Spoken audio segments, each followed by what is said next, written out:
Hey guys, SoCal Val here. You are listening to the Hitting the Turnbuckle podcast.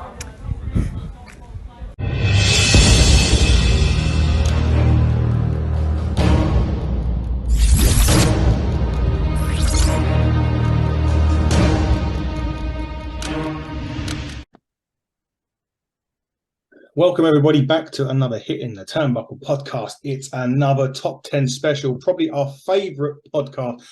Yes, as our brilliant co-host, the perfect 10, Dave Robinson. Hello again, Dave. How are you? Hello, mate. I'm looking forward to this. I love top 10s. You do love top. We love top 10s. Well, off on the last one. You did anyway, not me. You and Andy did. Sorry, beers and beatdowns. Yeah. As means of an apology, I'm going to rep you on every single top 10 moving forward. So even if you don't like my choices, you might like the fact that your faces are either side of my head. We will say, I'll let them know after we've recorded this that you've done it. Just got to your holiday destination, Dave. How are you there now? Yeah, long trip down to Newquay from the Midlands. But yeah, the weather's really nice down here. We always seem to do well when we come down to Newquay for weather. I wish I could do a bit of surfing this year, but due to injury, I'll just be watching the surfers in action. Maybe next year. Nice, yeah, that's it. I actually bought a wetsuit a few months ago, prior to the back injury. But I'll be back, and it's a nice change of scenery. There you go. So, well, enjoy while you're there, and you're still coming on his pod. We did say this the other day that you would be joining us. I've got all my kit. He's got the kit. He's ready to go. So today's top 10 is about top 10 finishers. Before we get into this, Dave, in your opinion, what does a finisher mean? Oh man. So I've been thinking about this a lot, obviously compiling this list, because it's not necessarily just the move, it's who's hitting it or how it's been built up. Yeah. But it should signify the end. It's like fatality in Mortal Kombat. That is it. When it's hit, it's either going to be a near fall or it's going to end the match. It's synonymous with a wrestler's character as well. It's all part of the package, as long as with that entrance music, the cadence on the microphone, the gear that they're wearing. The finisher is a big part of it. So it's a big part of wrestling, and there's so many. So I could compile a top 10, and probably 8 of the 10 would change every single time I did another one. So this is what I've landed on. But if you ask me tomorrow, I might have a different top 10. Indeed. So for my expectation, I have not put a submission hold in there. Quite frankly, because you can break out submission holds in many different ways. I don't class them as a finisher. That's just me. A bit like you, Dave. It's who's hitting it and the impact it has. Yeah. I do have a couple of controversial ones on the list. Yeah. So maybe I'm in trouble this time. Well, as you say about finishers, I did exactly the same. The sharpshooter, maybe we can give that an honourable mention. But as you say, the success rate isn't that high, really. No. Whereas a finishing move will more than likely, particularly on weekly television, lead to the finish of the match. The submissions won't. So I do appreciate them, and maybe we do a top 10 submissions one day. You might have to do that. Yeah, but I'm totally with you. I've got no submissions in my 10 or in my honourable mentions other than the sharpshooter. So, Dave, let's crack on. Your number 10 and your honourable mentions, please. Yeah, I'll do honourable mentions. And some of they're great moves, but they're only really associated with one wrestler. And that's not to say there aren't some others on my list that are, but it depends on the wrestler and how good they've done in their career, I suppose. So the Muscle Buster by Samoa Joe. Joe's had a fantastic career, but it's only him that I've ever seen do that move. And for long periods, he hasn't hit it. I know Tyson Kidd was injured quite badly off him, probably ended his career. Yeah. But yeah, it's an awesome move. Chaos Theory by Doug Williams, like the rolling German suplex out of the corner. Again, fantastic move. Similar in some ways to the 21 plex by Bandido. But yeah, that one really I've only ever seen Doug do it. Chad Gable does it now. Oh, does he? Oh, cool. Okay, fair enough. That's a great fit as well for Chad Gable doing that. My other two are the Buff Blockbuster, our friend Buff, that we spoke to recently, and the Eclipse, or the O-Face as she calls it now, by Athena. that if she pulls that off perfectly and the person taking it sells it perfectly, then that looks phenomenal. But it's only really associated with her, and sometimes it looks a bit sloppy. So anyway, on with my top 10. Number 10, if I said the words to you, Adam, Damien's Death Trap, would you know what I'm talking about? No. The DDT. Oh, of course. Yes. So Damien's Death Trap, DDT, synonymous with Jake the Snake Roberts. Now, not necessarily his DDT, but there's been so many different versions of a DDT, whether it's a standard one, an inverted one, a double underhook, like an impaler. There's so many, and so many different wrestlers have used one. Drew McIntyre, what was that called? Execution. Execution. Raven called it the Even Flow DDT. What did Drew McIntyre call his? Future Shock. Future Shock. So yeah, there's been so many versions of a DDT as a successful finishing move. I've gone with that for my number 10. That's a good one. So to add to yours, my notable mention was also Muscle Buster. Yeah. I also had Swanton Bomb. I think it's a great move. I just don't think it's top 10 worthy. The Rock Bottom is in my honorable mention. So is Sweet Chin Music, just because we see about 95 different super kicks a week. If it's done in a certain way, i.e. from someone springboarding or off the top rope or something like that, it's fine. One of my other honorable mentions is the Glam Slam from Beth Phoenix. Bit like Jaded. Yeah. And then the Spear from Goldberg or Edge or whoever. Yeah, Ricky Starks is using it now. And he uses Rochambeau as well, doesn't he? Rochambeau, he's got a spear as well. Yeah, a spear has been a really successful either setup move or finishing move. Oh yeah, I get that. But my 10 is reason why I put this on there. It was probably used only once or twice in his career that I can remember, and it was the Steiner screwdriver from Scott Steiner. It's a jumping tombstone where you sit instead at the end of it. It's like a power driver, but you jump. It's in the forward. I know what you mean. I've only ever seen him do it twice. I think he may have done it more. I've just not seen it more.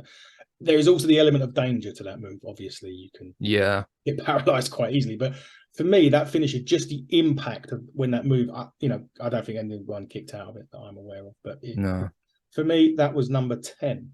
Yeah. For a long time, Hurricane Rhino, I just thought it was called a Frankensteiner. So similar to Scott Steiner, he's connected to a few really good moves. And I do remember that. Yeah. Anyway, number 9. Number 9 for me, it perhaps overused a little bit. The first time I ever saw one, I was blown away. I thought, what a great move. And now it is probably used a little bit too much. But I've gone with the Canadian Destroyer as number 9. I just think when there's wrestlers now seem to try and outdo each other, and they'll do it through tables or they'll jump out of the corner. The one Jungle Boy did probably 6 weeks ago, that was sensational. To a degree, you could kind of put the Panama Sunrise in as well. It's a similar type of move, but I'm going with like the P.T. Williams, the original Canadian Destroyer. And me and you are agreed on number 9. Oh, okay, cool. The Canadian How about that? Number 9. Again, P.T. Williams. Virtual handshake. P.T. Williams version for that. I totally agree with you. It does get overused, but now I think even Britt's got her own version, hasn't she? Yeah, she calls it the Pittsburgh Sunrise, is it? Something like that. I thought you said Pittsburgh for a minute. I don't know. I don't know what you think of Pittsburgh, but I think it's something like that. Yeah, but again, it was a great finisher in his TNA days. I think I remember seeing him do it onto a ladder. I think at one point. Yeah, they do it now off at people's backs and all sorts of creative ways of doing it. Guy Blue does that. She does a code blue, so that's like the code red. That's another kind of honorable mention. It's not on my list, but yeah, that's a good move. Yeah, she's usually prominent, weekly on AEW. Yes. Right. Number 8, please. Number 8 is essentially Drew McIntyre's Claymore. Okay. But I have kind of slash the Psycho knee from Bryan Danielson. It's a similar type of move. Drew McIntyre, I heard him talking about it. He actually created it by accident. So it was when he was in 3MB and he went to hit a big boot and his trousers started to rip. So to try and negate that from happening, he kind of took flight and he landed a Claymore. and now he's obviously taken that back, perfected it. And now I think it's just such a stunning finisher when it's used, like when he used it on Brock Lesnar. It's like, that's the end, Claymore, it's over. Yeah. So, but it's very, very similar in some respects to the Psycho knee. So, yeah, that's my number 8. Good. So I've gone a bit sort of old school to a degree. Number 8, not saying over, but the Gringo Killer from Homicide. Okay. I've gone for Pulling some good ones out of the bag here. I'm pulling some belters out, aren't I? That again, it's not. It is the danger side of that movie. It's a bit like the Sky and the Screwdriver, just the other way, really. Yeah. From the back, isn't it? Really. Yeah. So for me, yeah, I like when he hits that move. I tend to think, see ya. This is it. So yeah, for me, the Gringo Killer gets number 8. I loved Homicide, not just in LAX, but as a single as well. He's actually in NWA a little bit. Yeah. Hopefully, I get. As you say, that's the whole point of a finisher. When you see it being hit, it should be at the end. And yeah, I do like near falls and false finishes, but I think they should be safe for special occasions. They shouldn't be finishing moves. Shouldn't be getting kicked out of week in, week out. It should be a surprise or a shock. Which is one of my list a bit further up that may be surprising, but I'll go into exactly what you just said right there, which is one of the reasons why it's so high on my list. Yeah. Anyway, cashier number 7, please, Dave. Number 7, it's my only high flying move. So I know you mentioned the Swanton in your honourable mentions. So it's Eddie Guerrero's Frog Splash, Rob Van Dam's 5-star Frog Splash, or D'Lo Brown's Lowdown. It's all the same move. Or Montez Ford's Montez Ford, yeah, that's pretty successful as well. There's probably other guys that have hit Frog Splash. I know Rey Mysterio's done them in tribute to Eddie. But generally, depending on who's hitting them, and they do finish the match. RVD, when he hit one, certainly during the Attitude Era, when D'Lo hit them, he used to wear his chest protector as well, which kind of enhanced it.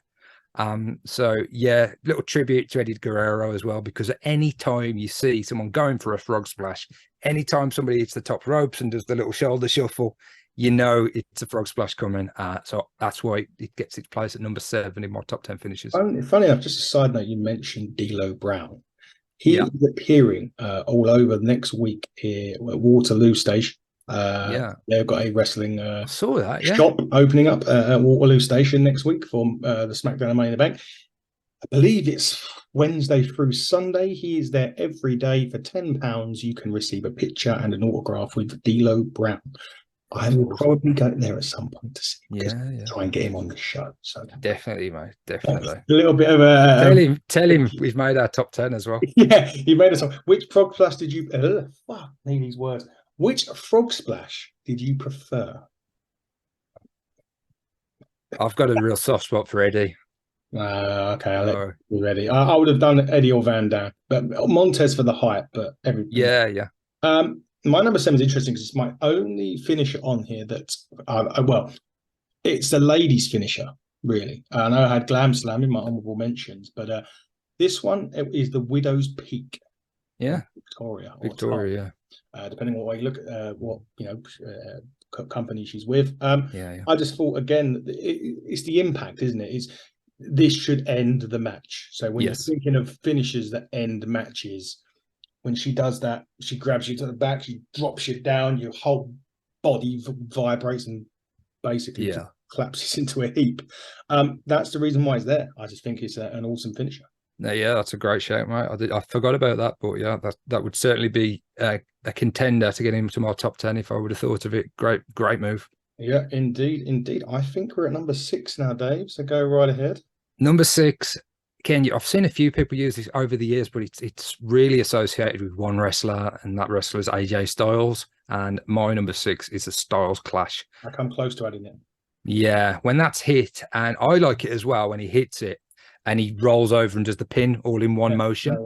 No it's phenomenal. Obviously, it is a little bit limited as to who we can do it on. You can't really do it on a Abyss, though, didn't he? Maybe, yeah. Maybe, yeah. That's one for the old YouTube searching a bit. But yeah, more often than not, Styles Clash leads to the 1, 2, 3. And yeah, I'd love to ask AJ if he created it, or if he saw somebody else doing it, or what the origins of it was. I'm sure he's seen it somewhere, and kind of most moves in wrestling have been done before, haven't they, at this point? But yeah, the Styles Clash nearly made my top 5, but I snuck one into my top 5 that Andy should be happy with, hopefully. But yeah, Styles Clash at 6. Styles Clash is also quite a dangerous move, depending on how he lands it. Yeah. Broke about 3 necks in like a very quick succession with it. Not that he's dangerous, it's just nature of the movie. No, and the person receiving it has really got to tuck the head back. So yeah, it has got that risk factor, but when it's hit perfectly, and it leads to the pin, I think it looks awesome. Indeed. My number 6 is a move that's synonymous with at least 2 wrestlers. One of them wasn't allowed to use it when he was in the same company as the other man, and that is the go to sleep. Oh, nice. The finisher is basically says what it is. There is an element of danger as well. Break your nose quite easily on that when they bring you down and smash your face onto their knee. Yeah. Kenta and CM Punk were the 2 in particular. Kenta wasn't allowed to use it apparently in WWE because of CM Punk, and that's where their beef started. Yeah. But CM Punk did come out and say, yeah, I absolutely stole that move. I think the WWE had told him he needed another finisher on top of the Anaconda Voice. So he kind of said, yeah, I stole it from Kenta. He was in Noah at the time, Pro Wrestling Noah in Japan. So yeah, he did kind of give Kenta his props, but still a beef there, and hopefully we'll see the match one day. Maybe one day. Not apparently at Forbidden Door though. Apparently, no, not looking good, is it?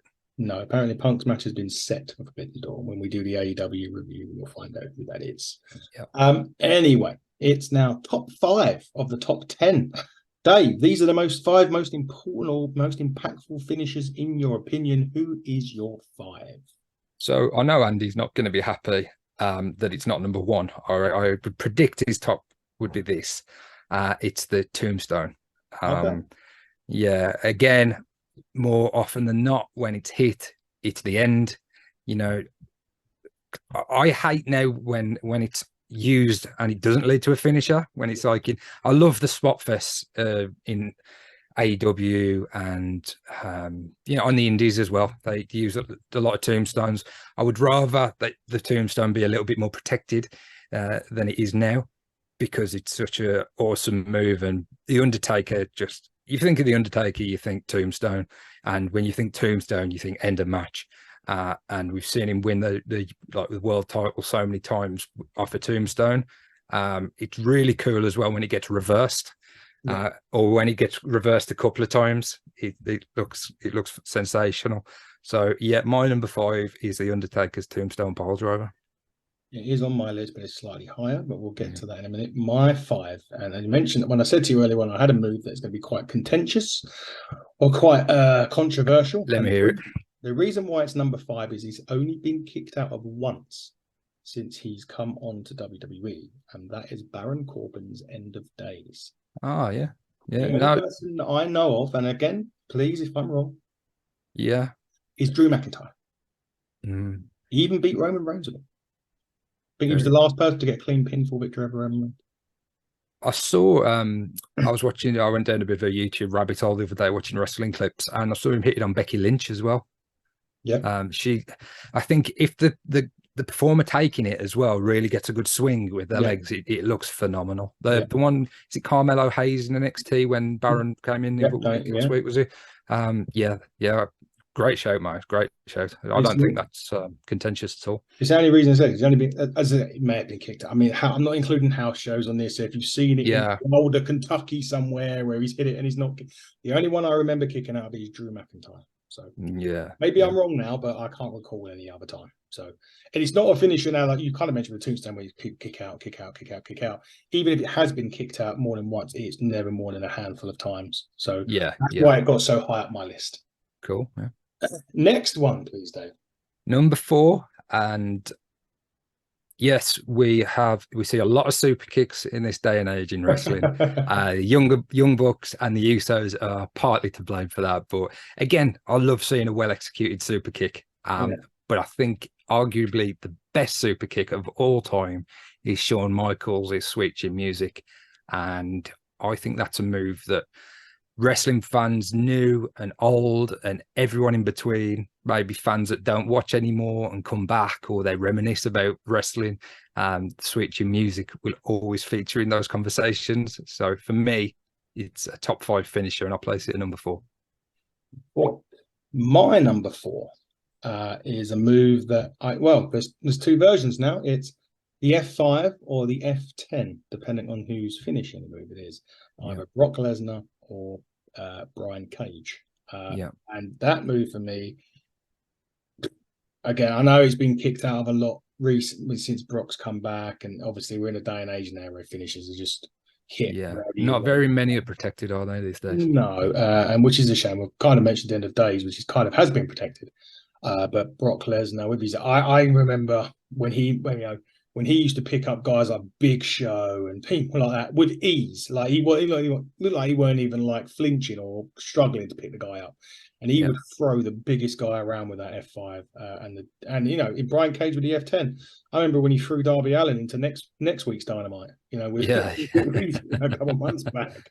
But again, it's a move for me that when he's hit, it's done. I will say that one of my list, I think is going to be, I didn't put it, and I've only just realised it because it's right at the end. My other notable mention. Oh yeah, Stunner. Oh, okay. The reason why I didn't get it in my top 10 is I just feel, I think that's more how it's sold more than the move itself. Because if you sell it right, you look at Scott Hall, people like that can sell a Stunner. If it's sold right, it's great, but I just think it didn't quite get it. Maybe that's the controversial thing I've missed out. You kind of agreed with me at the end of the day, so maybe that's the controversial one. Yeah, I would say so, because the Stunner is in my top 3. There you go. So it is controversial, but that is what it is. I wish I'd seen. I've not muted, but I've kind of minimized my screen a little bit on the right where I've got all this written down. Yeah. Saw the spear and I thought, hang on, there's another S next to it, and I was like, oh, forgot the Stunner. The Stunner wasn't involved. But anyway, let's move on. The next one, please. So it is in my top 3, but it's not my number 3. My number 3 is the Diamond Cutter stroke RKO. Again, this move, I just think when it's executed by either of those guys, DDP or Orton, it looks sensational. Yeah, it's probably been kicked out a fair bit, but I've loved Randy Orton finding new ways over the years to hit the Diamond Cutter. Being a big WCW fan, on the tagline for the Diamond Cutter was "You never see it coming," and then the tagline that Orton has kind of taken on is "Out of nowhere," and you see a lot of versions of it, and it can be hit. If the camera works good as well, and you don't see Randy enter the ring sometimes, and just dropped with an RKO, I think it looks sensational. And I think DDP actually gifted it to Orton. I think that was the story behind it. Obviously, around the time when DDP had gone to the WWF, and when it turned to WWE, it was that period where Randy was coming through. So yeah, I think DDP kind of gave it to Orton, and Orton's taken it and ran, and great finisher. I can't speak more highly of it. My number 3 is the Tombstone. Yeah, okay. Again, a bit higher up than yours, but again, same reasons. I used to love it when he used to jump and do it, though. I think it had a bit more of an effect. I know he now some kind of drops to his knees now, doesn't he? There was I think Shawn Michaels at WrestleMania 26 was the last time I think he done a real jump. Tombstone. I think he done to Kane as well at WrestleMania 20 because he done about 3 tombstones on him. But I did like that one when he would jump and do it. I just think it added a bit more oomph to the finish for me. But that was my number 3. So my 5, your 3, probably Andy's 1. Would you say? Oh, may well be. We'll have to find out. We'll have to ask him, see what he thinks. So top 2. What is your 2? Top 2. So as I said, the Stone Cold Stunner is in my top 3. And it is at number 2. It's not my number 1. So yeah, I completely agree with what you're saying about the overuse of it, and it, depending on who's taking it, makes it look better or worse sometimes. And the same with the pedigree, to be honest. When the pedigree's hit perfectly, I absolutely love it. But when it's botched and the person taking it goes down with one knee first, it's a bit disappointing. But the Stunner, back to the Stunner, Stone Cold is probably, has he overtaken Hulk Hogan in the biggest wrestler of all time? Possibly. It's certainly in that conversation. I think it's probably just about still Hulk when you're looking at what Hulk's done for wrestling. Yeah, it's a difficult one. You could argue all night over that. For me, though, Stone Cold is the Attitude Era, and yeah, the biggest wrestler of all time, and the finish is so closely associated with him, and for me, it deserves its spot at number 2. That's very, very true. Another reason I didn't give it is kind of one-dimensional, isn't it? You have to kind of, you can't be like you mentioned about the diamond car, you can hit that from anywhere and yeah. Whereas a stunner is a little bit more set up, more set up, yeah. But the truth, number two's good. I just couldn't get it in. My number 2, you mentioned it just then, pedigree. Okay, yeah. You agree with me though about the knee? Yes. You know what I mean? Yes. Number 2 is pedigree. Again, it can be very botchy. I think, is that a word? A bit like oozy. It is now. It is. If it wasn't, it is going in the dictionary tomorrow. It can be one that, and especially, I think I've seen it once when he dropped the guy on his head. You see that quite a lot on YouTube, or not YouTube, on Twitter, where he does them when he drops the guy on his head. But CM Punk used to do, it was the Pepsi plunge, wasn't it? CM Punk used to do it off the middle rope, was he? Yeah, middle rope. They banned him from doing that in WWE. Yeah, so yeah, well, obviously, look who done it in WWE. Not from the second row, but you get the point. Yeah. I think Seth Rollins has now taken it upon himself to use that move as well. But it's a good move. Yeah, for me, second on the list. It's got a devastating effect on it. But yeah, can be a little bit botchy. So that's my 2. Come on in, Dave, round it off. Number 1. Man, drum roll. My number 1 is the Razor's Edge. Oh, interesting. The Razor's Edge has only ever been kicked out of once. Oh, Razor Ramon's one? Yes. Oh, okay. Crush kicked out of it. Crush. Of all people. Crush kicked out. But it was after a delay. After he was hit, there was like quite a bit of a delay until Scott Hall made the cover and Crush kicked out of it. It has never been kicked out of from Razor Ramon other than that one time. I think it's a great finish. Sheamus uses it as the Celtic Cross. Hernandez used to use it as a border toss, but he used to throw them more than plant them. But it's the same concept. Yeah. Damien Priest uses it now. Damien Priest uses it. For me though, it's the Scott Hall Razor Ramon one. The image of him standing there, massive guy Scott Hall, with someone on their back and flow over, and you knew at the time it led to 1, 2, 3, and that's backed up by the stats really. Every time he hit it, which would have been a hell of a lot. Only ever been kicked out of once. So like the end of days. Yeah, that's it. So for me, I know that's not going to be to everybody's liking, but I don't really see how it can be argued. No, Razor's Edge number 1. That is a very good choice. You've mentioned my number 1. You've already mentioned on your list is the RKO or the Diamond Cutter. Yeah. Now you mentioned about the RKO being out of anywhere. I remember Diamond Dallas Page vividly had a guy in a vertical suplex. And he dropped them, and he let them flip, and bang. That's where I think that was one of the first times it was done. We sort of say you never see it coming or out of nowhere. Yeah. That was one of the first times that I've ever seen him hit it from a different move other than kind of setting it up to a degree. I think he'd done it off the top rope a couple of times, but he had a guy in a vertical suplex, vertical suplex. The guy dropped down and bang, straight in, bang, no pun intended, but bang. Man, my favourite, I think, is the one that Seth hit at the WrestleMania when he spring, like he tried to do the stomp and it's not Seth. It was hit on Seth. So Seth tried to do the stomp, flew up in the air. Orton caught him in RKO. There's another one when I think it's Chad Gable did a moonsault and he caught him in the RKO. There's one that he done that Matt Sydal, Evan Bourne done. He done a 450 and Orton literally caught him as he was right down low. Bang. Yeah, the 450 or a shooting star or shooting both. Star. Shooting star. Yeah. Shooting star. Yeah, great move. DDP made it great, and Orton has gone on to make it even better. So I'm totally with you. The reason why it's not number 1 is because so many different ways it can be hit. Yeah. You're right. It's probably been kicked out of too many times, to be honest. But it's one of those ones where, as you say, if the camera's right. Yeah. You don't see it coming, let alone. Yeah. So that for me is why it's number 1. The variety of ways you can hit it, the more variety of ways you can hit it, the more devastating it looks, depending on how it's done. They've been hit off the top rope, they've been hit through tables, backstage in the ring, commentary table, like everywhere. Over a car in Hulk Hogan on Saturday night's main event. That's it. It's so versatile. It is. So that is my number.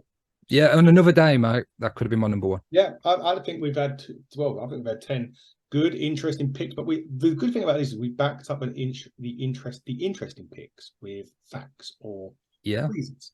Gig 1, and the one you mentioned, the Razor's Edge. Scholes one's only been kicked out once, so why shouldn't it be number one?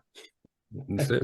Yeah. For me, Scott Hall, one of the greatest of all time, absolutely transcended the business. Yeah. And it's a move that's associated. It's still called the Razor's Edge now. When somebody hits, I don't know if Damien Priest has got his own name for it. I think Sheamus does, but Sheamus is the Celtic Cross. Yeah, I think Damien Priest is the Razor's Edge. I think he pays homage to Scott Hall a lot. So yeah, with some of his gear, doesn't he? Yeah.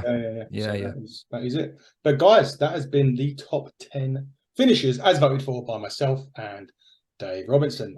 We will be back over the weekend. We've got loads of shows. It's Forbidden Door this weekend. We've got a prediction show with Gary Joe from Honor the Elite on Sunday. Obviously, Collision, SmackDown, Forbidden Door review on Monday. I've got to pronounce these Japanese names. I'm dead. Okay. I might just get a translator to do it for me. Don't worry, mate. I'll help. Don't worry. I've got that. I've got you. The man on holiday is going to help. But he'll be back as we're going to be called Forbidden Dave this weekend. Oh, love it. Love it, mate. Love it. You can be Forbidden Dave this weekend as we move towards Forbidden Door. Dave, it's been great as always to chat to you. Great picks. Loved it, mate. And this has been the top 10 special on the Hitting the Turnbuckle podcast with Dave Robinson, with your host, Adam Cousins, and we will be back soon. Buckle down, stay safe, goodbye.